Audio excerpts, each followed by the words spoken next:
My husband developed an affection for his inept life assistant, who was incapable of ironing a suit, frequently entered incorrect delivery addresses, and lacked the ability to interpret flight information.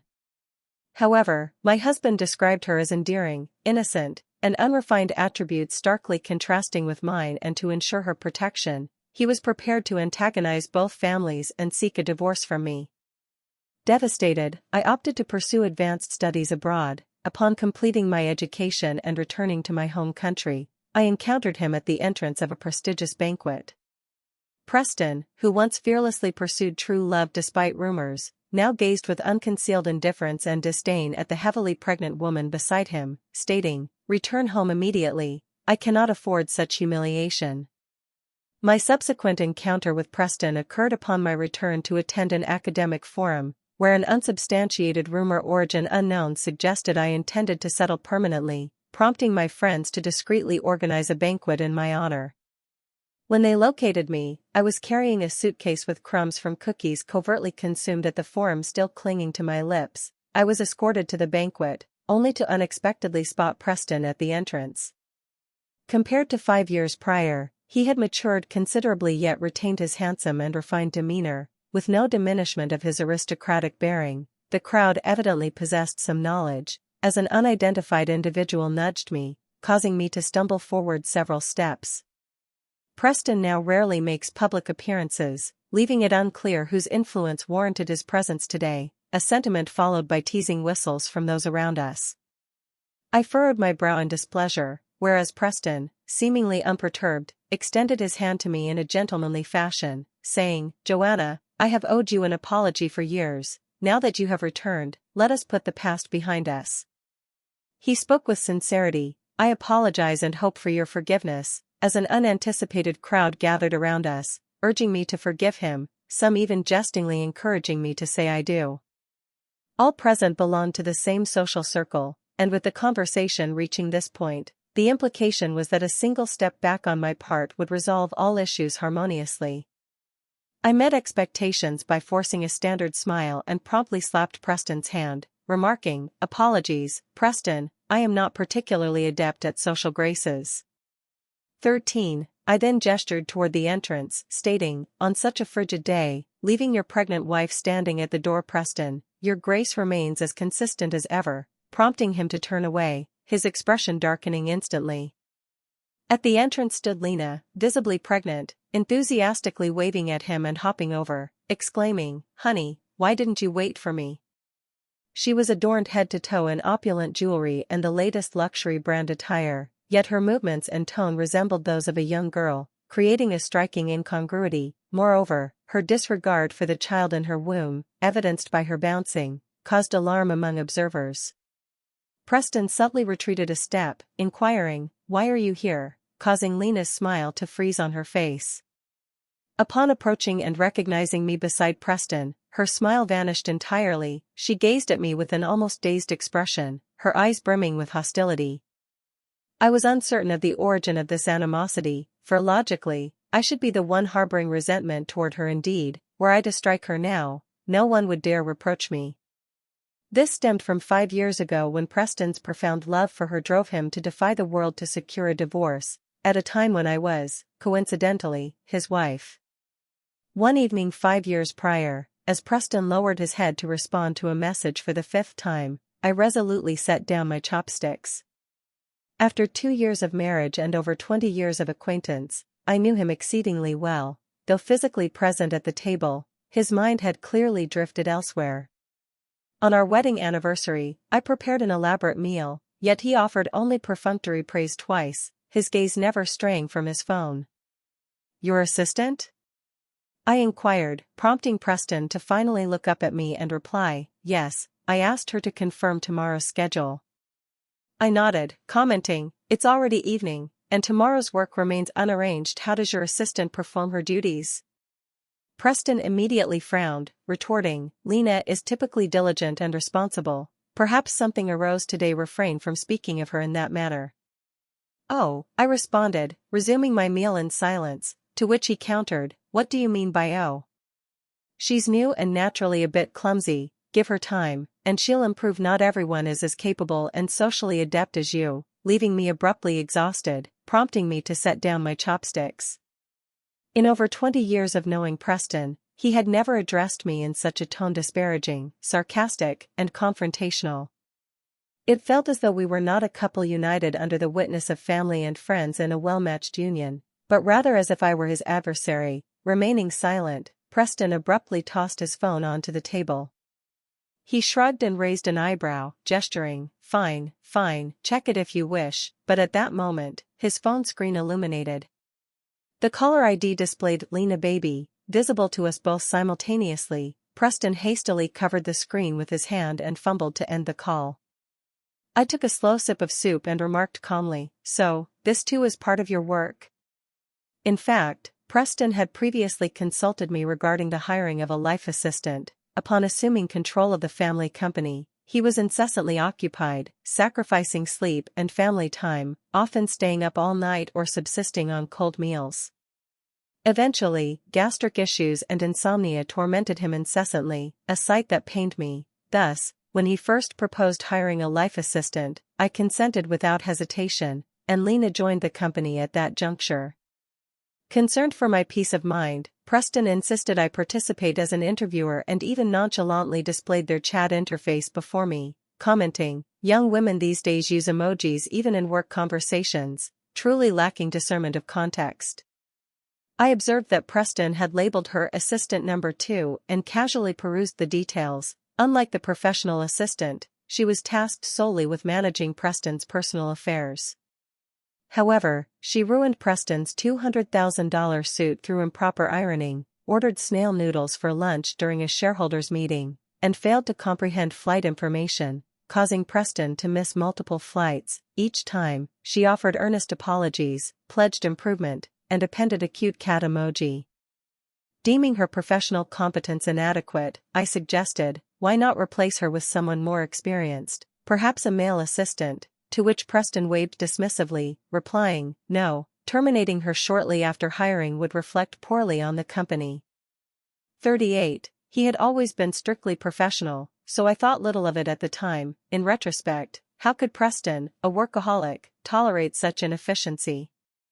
Perhaps his complaints then were a subtle form of favoritism, yet he behaved with utmost normalcy, laying everything bare to affirm his loyalty. At that time, no matter how busy Preston was, he would return home to dine with me, meticulously removing fish bones for me and assuring me candidly, "Joanna, I swore before everyone at our wedding to always provide you with security. Rest assured, I remember." A sharp clatter resounded as chopsticks struck the floor. The chaotic memories dissipated, revealing Preston before me, his face etched with anger. He exhaled a long sigh, his eyes brimming with impatience. "Joanna, have you considered my feelings with those words? I've just entered management, with countless individuals awaiting my misstep. You're aware of my pressure. If you can't assist, at least refrain from sarcastic remarks.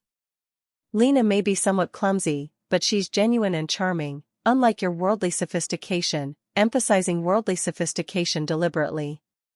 He stood, retrieving his coat. "Joanna, you've truly disappointed me lately. Reflect on it," and with that, Preston departed, not forgetting to hastily check his phone for messages. The icy demeanor on his face moments ago thawed. He spared no time to ponder why I ceased arguing with him, nor did he notice my missing ring or the emptiness of the house. After dinner, I sat on the sofa, staring blankly at the sweet wedding photo on the wall. Just a week prior, Lena knocked on my door, stating, "Madam, Preston asked me to pick him up in the morning," and before I could consent, she entered uninvited, treading recklessly on my wool carpet. She wore a youthful JK skirt with a small bow adorning her white shirt, her twin ponytails bouncing with each step, exuding the fresh naivety of a recent graduate. The mud from her sneakers smeared onto the carpet, prompting me to frown.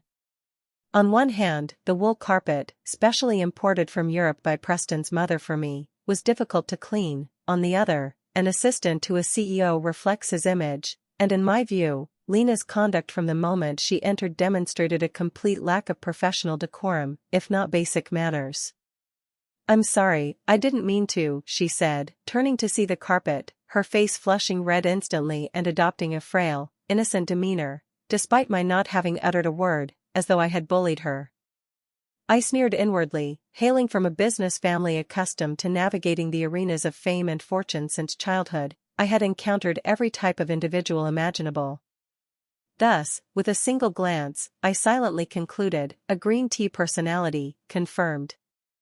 I possessed myriad strategies to handle such individuals, but just as I was about to speak, Preston appeared behind me unnoticed. Lena's eyes welled with tears instantly, and she apologized helplessly. "Madam, I'm sorry, you're right, I'm so clumsy to have dirted your carpet, I'll clean it now." As she spoke, she squatted down, kneeling on the floor, gingerly wiping the wool carpet with her hands. Her already ultra-short skirt nearly exposed her with each movement. From this angle, one could glimpse the unbuttoned portion of her shirt, revealing a hint of cleavage. The angle, tone, and ambience were all perfectly orchestrated. Except for my wool carpet, where an initial small clump of mud had been smeared into a large stain by her efforts, her overzealous performance only heightened my irritation. "Very well, since you wish to clean it, remain here until it's spotless," I said with a kind smile, adding, "On such a cold day, it must have been quite an effort to rise early and dress up, wearing so little," my words laced with subtle barbs. Yet Lena, as if oblivious, resumed her apologies and clumsily attempted to stand. Predictably, her legs gave way, and she collapsed onto the carpet. I was about to turn to Preston and remark, "She's just like that canary at Uncle Chee's house, but her skills are too rudimentary." As Preston stepped past me, he reached down to lift the teary-eyed Lena from the floor without glancing at me, stating, "Joanna, not everyone is born with the world at their feet like you. Is this how a refined young lady exerts her authority?" Before draping the suit I had custom-made for him on our anniversary over Lena's shoulders.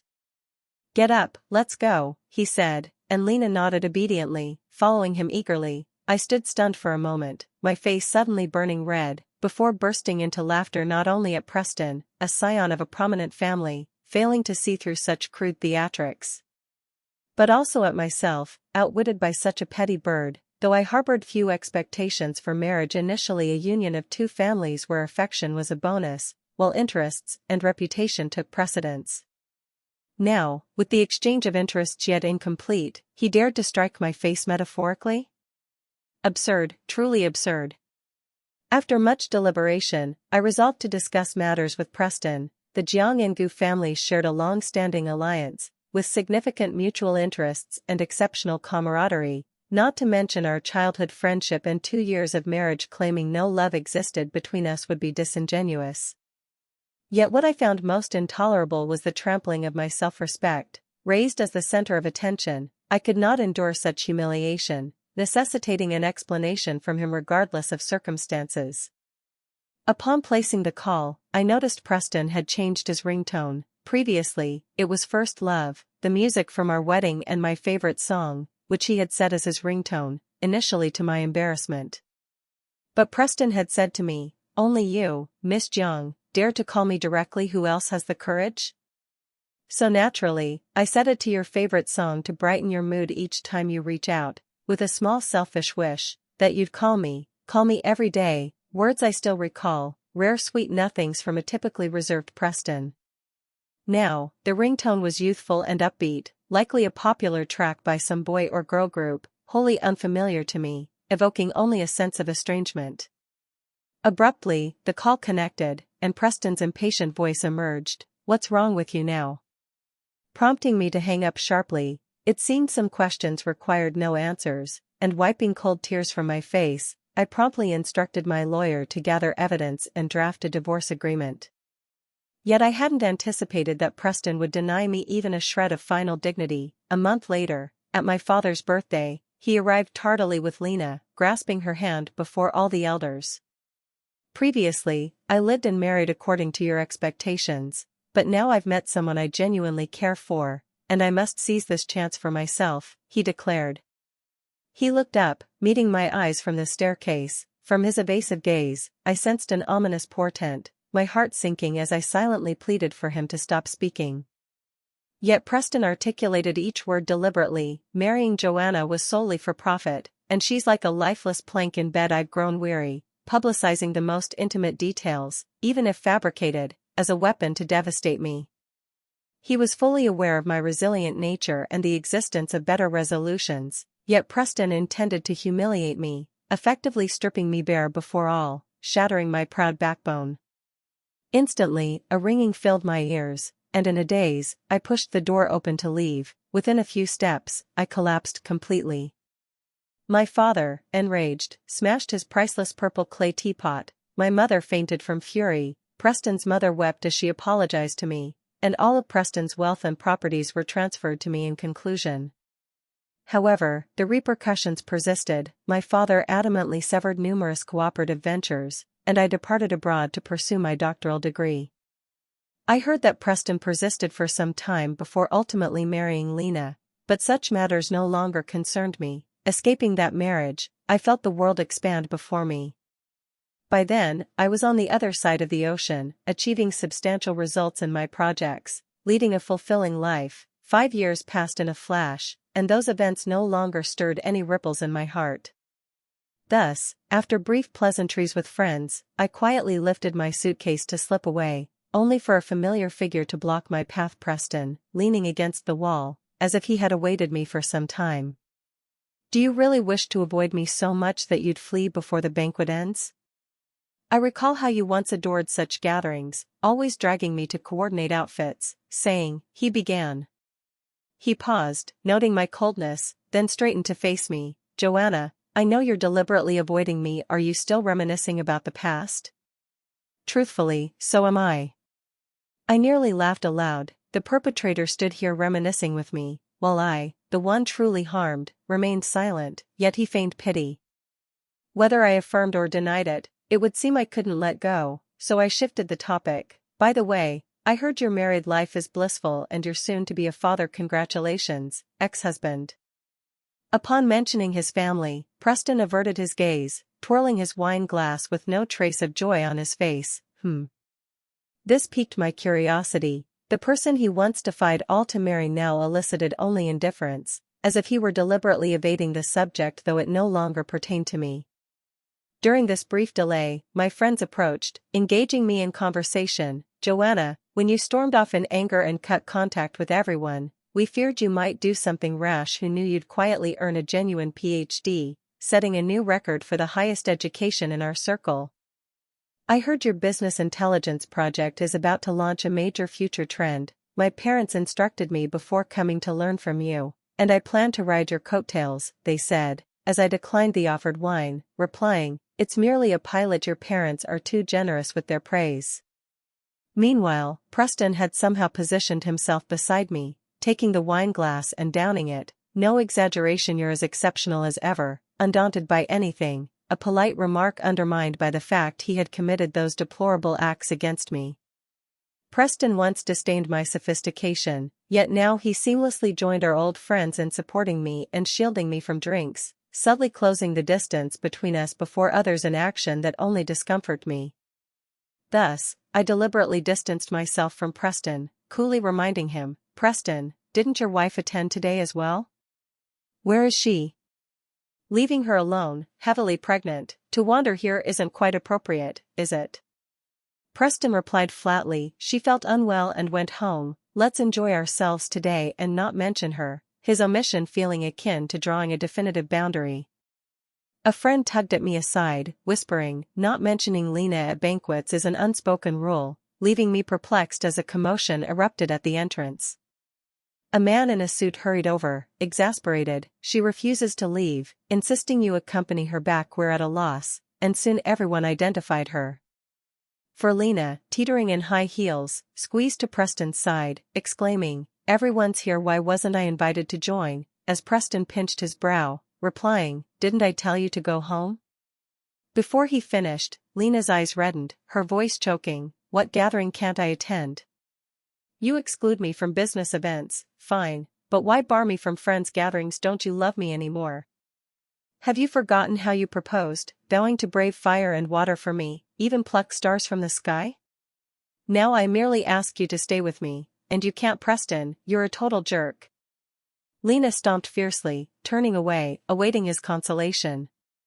Her outburst set everyone at the banquet into motion. Some darted their eyes around, others grimaced, desperate to occupy themselves. Preston now helms the Gu family enterprise, publicly recognized as its leader. Though the friends present are affluent and influential, they pale beside the Gu family's multi-generational business empire, instinctively adopting a deferential tone with him. Lena's public tantrum was utterly astonishing, yet it seemed the attendees were accustomed to it, such embarrassing incidents having occurred more than once. Preston's expression grew grim, and as he moved to leave, Lena seized his arm. "Why are you leaving? You divorced that old hag for me. Why can't you declare your love before everyone now? You clearly love me, it's just words. Is it so hard? With Joanna back, I want you to say you love me most in front of her. Say it. Say you love me." Preston's suit sleeve strained under her grip, nearly tearing from his shoulder. I suddenly realized this was the suit I had custom-made for him before our divorce. Why? But I couldn't dwell long, as Preston's slap silenced the entire banquet hall. His face darkened ominously as he ordered, "Go home now. Stop embarrassing yourself here." A slap mark marred Lena's meticulously made-up face. She stared at Preston in shock, her complexion paling as if startled, nodding then shaking her head. Her helpless demeanor reminded me of the day Lena visited my home, when she winked at me with brazen confidence, knowing Preston favored her, even finding her clumsy antics endearing. Perhaps Lena couldn't fathom why, despite maintaining her appearance impeccably unchanged, if not more beautiful. Preston's gaze toward her had shifted entirely to one of disgust and disdain, devoid of any favoritism. Ultimately, he departed with her, offering me a specific apology beforehand. I stood with arms crossed, regarding him coldly, a wave of nausea rising within me. I hadn't previously scrutinized right from wrong, but now I realized I too had once occupied Lena's position. He shielded Lena, leaving me to burn, and now feigned righteousness on my behalf. Disgusting. This time, my parents insisted I stay longer, and unable to refuse, I remained, overhearing much gossip from recent years. Whether intentional or not, it largely centered on Preston. After I went abroad, Preston nearly severed ties with his family, not merely due to his outrageous behavior, but because the Gu family deemed Lena an unacceptable daughter-in-law. Aunt Gu had long unearthed Lena's entire background, revealing not only her college exam cheating with a boyfriend as proxy, but also her past as an online lingerie model, with photos still searchable on Taobao stores. Her character dubious and her appearance unpresentable. Yet Preston insisted on marrying her, expending funds to erase her tarnished past and fabricating a foreign graduate degree to silence critics. You don't know how Preston was almost deranged then, infuriating Aunt Gu to illness without relenting, a model student from youth, who'd seen him defy his parents so. Privately, people marveled that a family like the Gus produced such a romantic fool. Quite touching, but later, it soured. It transpired that under Preston's persistence, the Gu family relented, agreeing to an engagement banquet first, emboldening Lena, who had lingered in his shadow, to believe the matter settled. She not only certified all her social media as Mrs. Gu, but also subtly flaunted their romance, even launching online courses on capturing a man's heart until spotted by Gu family rivals, who propelled it to trending searches. Netizens piled on, unearthing her history as a mistress in a PDF circulated widely. Soon, gossip about the Gu family soared. A company built on real industry, discreetly managed for years, unexpectedly thrust into infamy this way. Before even crossing the threshold, Lena delivered a major shock to the Gu family, plunging them into a public relations crisis with their market value evaporating by hundreds of billions overnight. Panicked, Lena went live, falsely claiming pregnancy and alleging mistreatment by her future mother-in-law, venting to netizens, if Preston didn't marry her, a greater public uproar would ensue. She nearly exhausted all trust to force her way into the elite, yet Lena didn't care. Preston, infatuated, married her as she desired. The wedding was markedly simple, with scarcely any other prominent families willing to wade into the mess. Then, later, for reasons unclear, their relationship frayed, as seen at the banquet. My friend spoke, occasionally glancing at me. "How could Lena compare to you? Everyone in the Gu family praised your generosity and poise. Your grand wedding remains etched in my memory, such a spectacle." "Speak plainly," I said, sipping tea and cutting her off. "It's Preston. He's been asking me about you, and, well, he's deeply concerned about you. that's certain. I turned to my friend, my tone grave. So what? Should I be grateful for his concern? He's repeatedly forced me into a passive position that's not care, it's selfishness. Moreover, on what grounds does Preston inquire about me? A cheating scoundrel feigning affection is laughable. Cease being his envoy, or our friendship ends. My friend promptly fell silent. Sensible as they all were, one or two probes sufficed to discern my stance. I found it merely ridiculous, recalling when Preston chased me to the airport, explaining, "Joanna, I know you're seeking a divorce lawyer too, since neither of us wishes to continue. This is the swiftest resolution. Reputation is trivial to you, the sole young daughter. No one would dare slight you publicly, but Lena's different, she has nothing but me. You're not lacking in any way, indeed, you're superior, but Lena possesses a wild vitality, an unrestrained energy I've never witnessed, wholly unlike our regimented lives. You understand me, right, Joanna?" Infuriated, I slapped him squarely across the face. "If you cheated, admit it. Don't justify your thrill-seeking or use my reputation to prop yourself up." "I'm no pushover," I retorted, sending the lawyer's evidence to the PR firm that night. The subsequent mess engulfing the Goof family was largely my doing. Young then, I relished seeing Preston overwhelmed back when he ardently professed his love for Lena and her vitality. Why regret it now? Lena bore a son, a fact I learned from my mother. The Goof family held no banquet nor invited circle members, handling everything discreetly, prompting my mother to snort over mahjong. When things deviate, something's amiss. Sure enough, a month later, before Lena completed her postpartum recovery, the Goof family announced Preston's divorce, abandoning the mother for the child as common in our circle. Moreover, Preston marrying Lena had long been its greatest jest. Were it not for this child, the Goof family likely wouldn't have endured this long, merely employing tactics like money, property, promises, or threats, typically leaving the other party satisfied or intimidated into compliance. In sum, once Preston's affection waned, the Goof family had countless methods to handle Lena. This matter should have concluded silently. Yet perhaps eager to shed prior scandals, at the child's 100-day banquet, I saw a new figure beside Preston, his fiancée, seemingly from our circle, though I found her inexplicably familiar. I hadn't expected Preston to move on so swiftly. Typically restrained, he surprisingly consumed a substantial amount of alcohol. I stood in a corner, lost in thought, when he approached unsteadily with a wine glass, eyes laden with melancholy. "When my mother arranged blind dates, I refused, but she resembles you so much that I inexplicably agreed. Isn't that absurd? Joanna, are you smug?" "I can't forget you at all," Preston said with a bitter smile, consciously stepping back from me. "I know you despise me, yet I can't erase you. We were a perfect match in looks, lineage, and status." I was too greedy.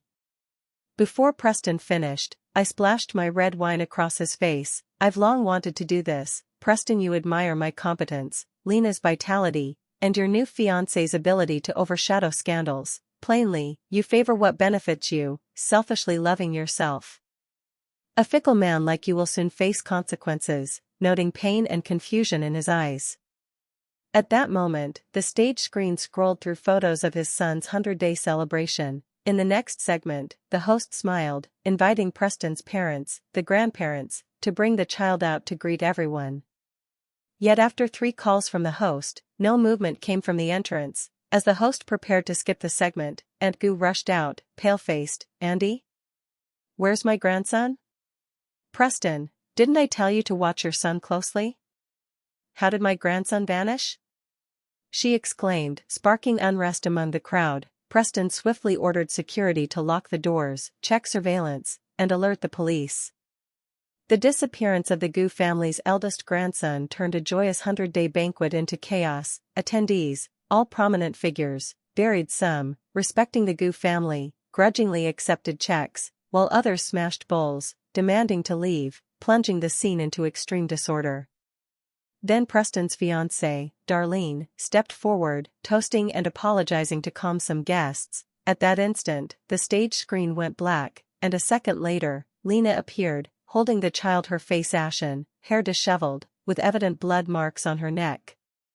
The camera jolted with her hand, shifting perspective, eliciting gasps from the crowd. Lena stood barefoot on the rooftop of an abandoned building, teetering as if she might fall at any moment. "Andy, release my grandson!" Aunt Gu shrieked before fainting. Lena sobbed uncontrollably, managing only after a long pause. "Preston, I bore your child, endured endless scorn for you, only to be cast aside exhausted. You moved on instantly. You deserve to die. Tell me, what did I do wrong? You loved me as I was. You said you adored my clumsiness, my simplicity. You said you liked it, so why abandon me now? Think a bit of money dismisses me? I spit on that. From the start, I never wanted your wealth. I only sought your undivided love. Can't you even manage that?" she accused hysterically, as all stared at her as if she were mad, baffled by her actions. Yet I could envision Lena's plight, countless instances over the years where she placated everyone just to stand by Preston's side. But Preston's demands on her grew. Cuteness and innocence no longer sufficed for all occasions. I simply hadn't expected that, after over 5 years, Lena remained unchanged. She could have demanded more money, status, connections, or upward mobility resources, but she sought only love, an ethereal love, unaware of human fickleness, merely lamenting Preston's lost affection. Amid the chorus of blame, I saw Preston's eyes redden as he frantically dialed. Nearly collapsing, he slid to his knees. "Lena, come back, don't do anything foolish, we can discuss everything, return our son, and I'll give you anything." Hearing him, Lena suddenly laughed. "Preston, then say you love me."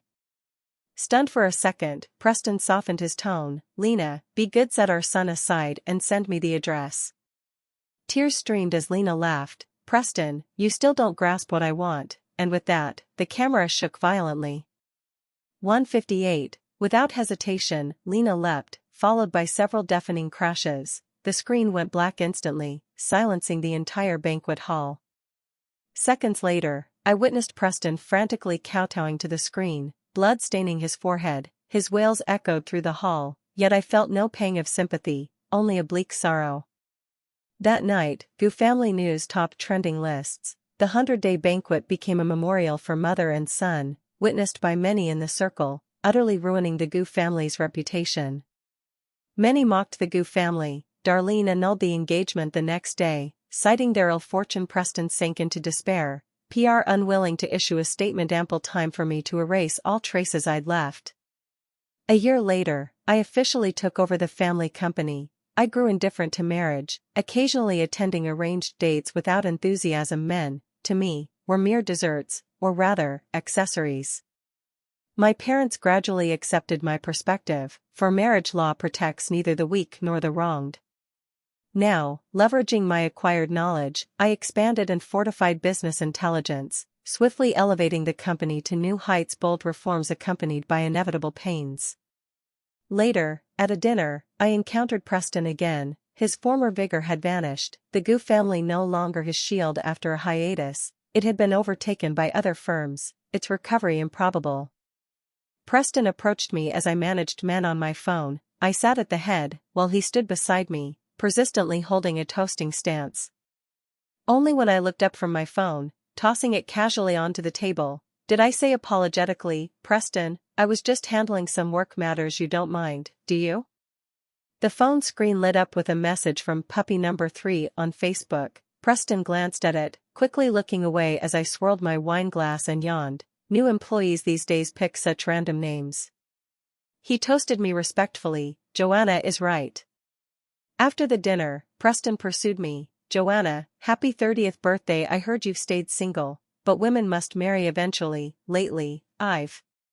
"Preston, you've been removed from the Waiting project," I interjected, touching up my makeup. "Why?" he asked, roses falling from his hand to the ground. "No reason, I just don't like you," I replied, ignoring his anger and pleas, turning to enter the car. Outside, neon lights blurred as couples strolled. Under past societal conditioning, I assumed I must be a dutiful wife, a refined young lady. I wronged myself to fulfill Preston, subconsciously handing him the keys to power while clutching cheap roses.